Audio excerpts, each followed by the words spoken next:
मुझे जानवर सिपाहियों अजा दो साहब अगे कुत्ता बिठा न कुत्ता। अरे जो ना सरकार कुतन के खसी करे छडियो। मतलब त हाणे जेड़ी सरकार तेड़ा। अरे चुप कर, सरकार असां आहियूं। पर साहब हिते धाड़ेला आहिनि ई कोन। पक्का थई त धाड़ेला न आहिनि। हाँ रुपए मां $10 पक्का थम। हिते धाड़ेला कोन आहिनि साहब। धाड़ेला न आहिनि पोइ टिजो कई गादा।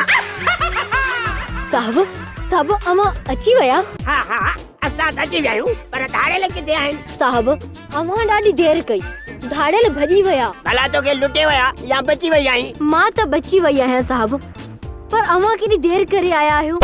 केॾी देर करे था यार अचो न त हाल पुछो को मोया बचो केॾी देर करे।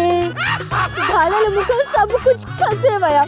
हाणे त खाइण लाइ ज़हर बि न आहे, पाइण लाइ पोती बि न आहे। असांजी मदद कर साहब, प्लीज असांजी मदद कर। एॾो प्यार में थी घुरी पोइ मां तुंहिंजी मदद ज़रूर कंदुसि।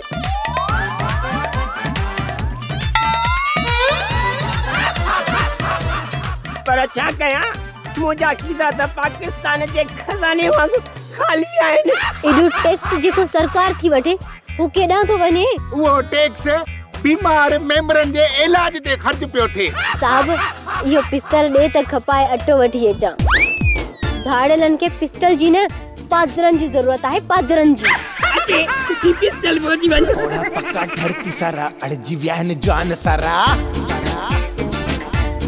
अचे ऐं हीअ टोपी बि खणी वञ। सारा अड़जी विया आहिनि जवान सारा। गिली गिली खेरा थींदा, गिली गिली खेरा थींदा, अशिक हिते गोट थई। ऐं ही शर्ट बि खणी वञ। ऐं ही पैंट बि खणी वञ। न बस ही काफ़ी आहे न।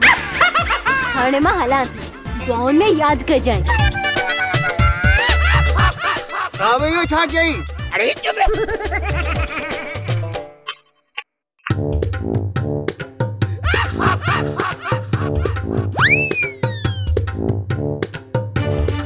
गुलड़ा तू थेड़ो थई या माखी खाई वई थई? गुली मां सोचे रहियो आहियां त घणो न सोच मुंहिंजा गुलाब जा गुल, छो त सोचण अकुल वारनि जो कम। तो जड़न जाइलन जो कम आहे नारा हण ऐं जीए करण।